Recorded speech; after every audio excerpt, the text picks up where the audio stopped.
তাহলে যার জন্য আমরা হাজার হাজার প্রাণ দিলাম, লক্ষ লক্ষ জনতা আহত হলো, তাহলে আজকে কেন এই সারচার্জ, এই ভ্যাট বহাল থাকবে? কেন আপনি এসে একটি নির্দেশনা দিচ্ছেন না যে আমার প্রান্তিক জনগোষ্ঠী মেহনতি মানুষের কাছ থেকে এত ট্যাক্স আমি আদায় করব না? তার মানে কি আপনি এই কথা বলছেন না সুবিধাটা আপনারাও নিতে চান? মানে বলবেন এক কথা সুবিধা, নিজেদের সুবিধা নেওয়ার জন্য, কিন্তু যখন এই চেয়ারে বসবেন তখন আপনার চরিত্র হয়ে যায় একই।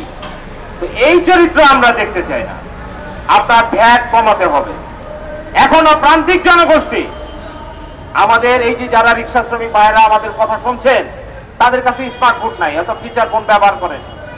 গ্রামে সারাদিন রিক্সা চালিয়ে 1000 টাকা বাড়িতে পাঠায়, তার কাছ থেকে 20 টাকা আদায় করা হয়। সে কয় 20 টাকা আদায় করতে তার কতটুকু ঘাম ঝরে আপনি কি জানেন?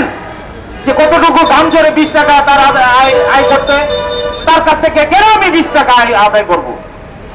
5 টাকার স্যান্ড মানি ছিল, সেই স্যান্ড মানি করলেন 10 টাকা এই বর্তমান 2 মাস ধরে। তাহলে আমার খরচ তো বেড়ে গেল। তাহলে আমি যে কায়িক পারিশ্রমিক মেহনতি মানুষের কথা বলি, যাদের দুঃখ দুর্দশা লাঘব করার জন্য আমি শত শত মানুষকে জীবন বিপন্ন করে আজকে চেয়ারে বসলাম, তাদের কথা আমি কি শুনলাম? তাদের ন্যায়সঙ্গ অধিকার কি আমি শুনছি? আমি শুনছি না। আমি উল্টো চার্জ বাড়িয়ে দিয়েছি। আমি বলছি যে স্বাধীন। স্বাধীন মানে কি? আমার পকেট কাটা স্বাধীনতা আপনাকে কে দিয়েছে? আমার পকেট কেটে নেওয়ার টাকার অধিকার আপনাকে কে দিয়েছে? আপনাকে কেউ দেয়নি। আমরাও প্রতিবাদ করেছিলাম বিগত সরকারের সময়।